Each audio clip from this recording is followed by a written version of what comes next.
Everything these people do has an agenda.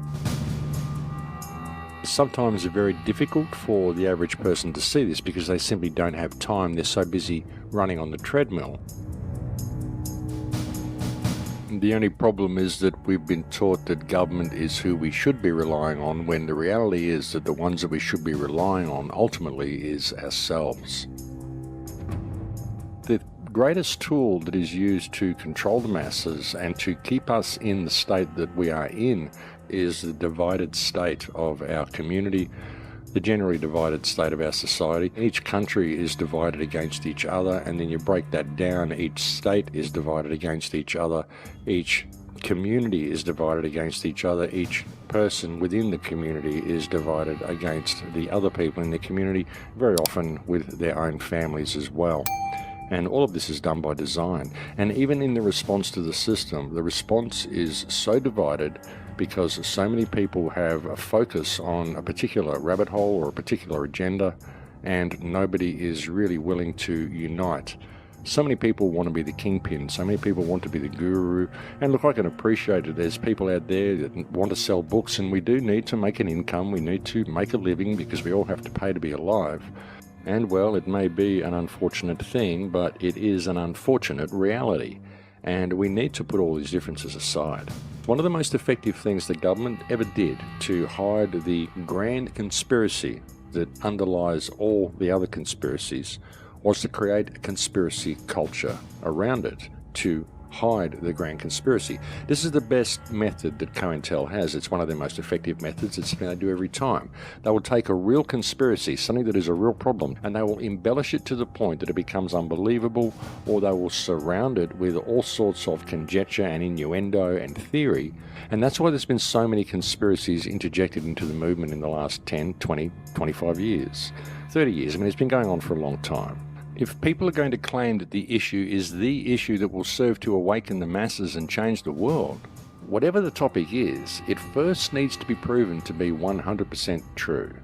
And that has not and will not occur until mankind achieves the freedom to actually find out. But that freedom will never be achieved while people continue to argue and waste time over claiming fact on whatever topic there is that they're looking at. And therefore the entire process cancels itself out. You know, the claiming of fact on both sides, when the reality is that neither side actually knows for sure, is the entire reason these psychological operations and conspiracy theories have been introduced. Because they are circular arguments that cannot be solved without freedom, and the argument and the division the argument creates is the very thing that prevents that freedom from ever being achieved. And people need to be careful what they believe.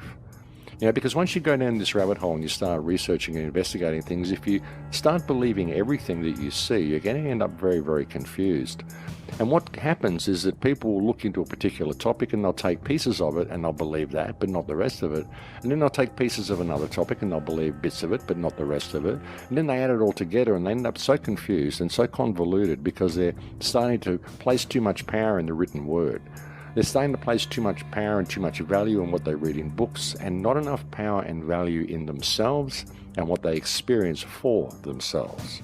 And that is a huge, huge problem, and it's a huge mechanism that has been put into human consciousness in order to keep us divided, and it is extremely effective. Belief is the enemy of knowledge.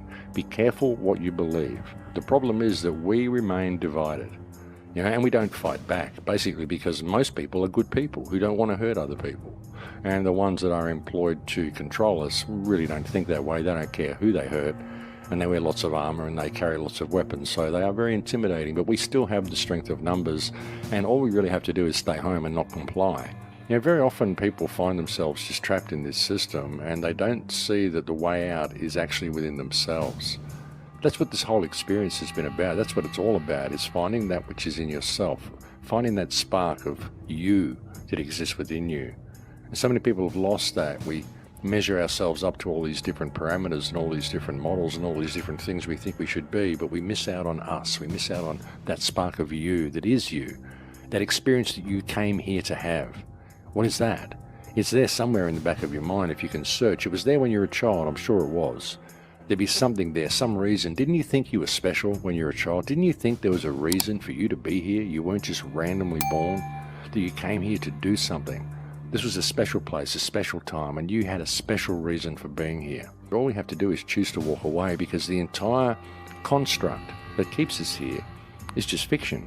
It's just a meme. It's just based on the idea that this is what we have to do. Even government's just an idea. Government doesn't really exist. It's not this thing that can come and eat you. It's just this building that people go to and they do what it says in the books. They believe in the written word, and the book says that they have to do this, so they do it. Because it's the law, because it's written in a book. Well, what does that mean? It doesn't mean anything. It's not natural law. It doesn't serve anybody. It doesn't help anybody. I mean, sure, we need laws. We need laws to prevent people from committing crimes, but where does crime come from? Most crime comes because people are in a state of scarcity, or they're in a state where they're completely disconnected from themselves, both which are a result of this society, a result of this legislation, a result of the financial system, this entire meme that we've allowed to be constructed around us. So perhaps we should address that. You know, like, there's no real remedy ever going to be found within this system, because the entire system is fiction. The entire system is designed to lead us away from who and what we are. That's what it's for. That's what it's always been for.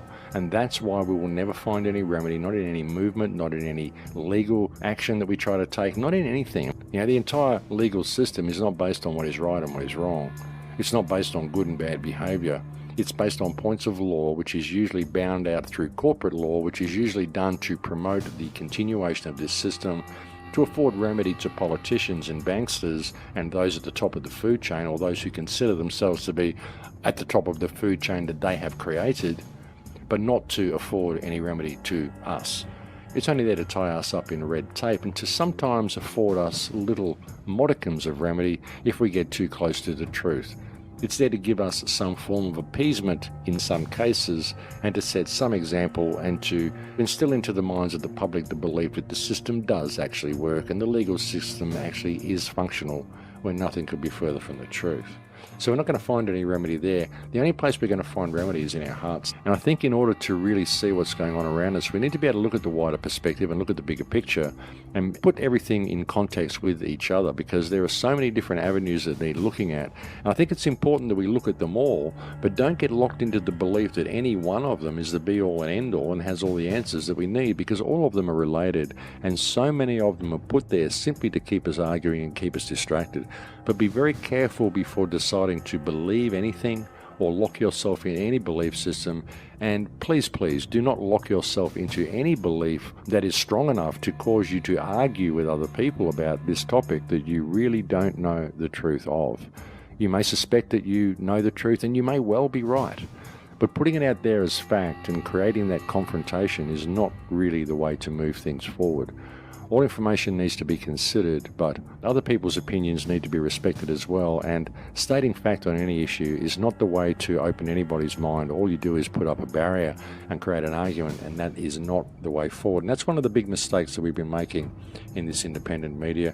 One of the big mistakes we've been making in all the research that we've been doing is finding something that works for us, locking ourselves into that belief, and then screaming fact from the rooftops and shouting down anyone who disagrees with us. Government does so many things to continue this and to pit us against each other, but it's extremely important that we notice that, and that we notice how we're being led. Sometimes it's very difficult for the average person to see this because they simply don't have time. They're so busy running on the treadmill. And when they do have any time to spare at all they really want to do is relax, and the most preferred form of relaxation in the modern world is unfortunately television. And that is how most people spend what spare time they have. Either that or going out and doing some sport that they love. They might go out and play tennis or go swimming or go for a row in the river or something. But very often we're just sitting down watching television, getting fed propaganda by the government, which really doesn't help things very much at all. Again, most of this happens because people are kept in a state of scarcity, which is because of the system itself anyway. So really it all comes back to what the politicians have done and the situation that they put the public in. The only problem is that we've been taught that government is who we should be relying on, when the reality is that the ones that we should be relying on ultimately is ourselves. And that's been such a problem for our community. It's been such a problem for the human race, their inability to rely on themselves and the way they've been led away from their life skills. The solution is unity of people. That's it. That's the only thing that's going to bring about any change. The solution is unity. The solution is for people to respect each other and to stand up as one movement. But you're not going to get that until people can put down their barriers with their neighbours and put down their barriers with people and actually stand up as one united front.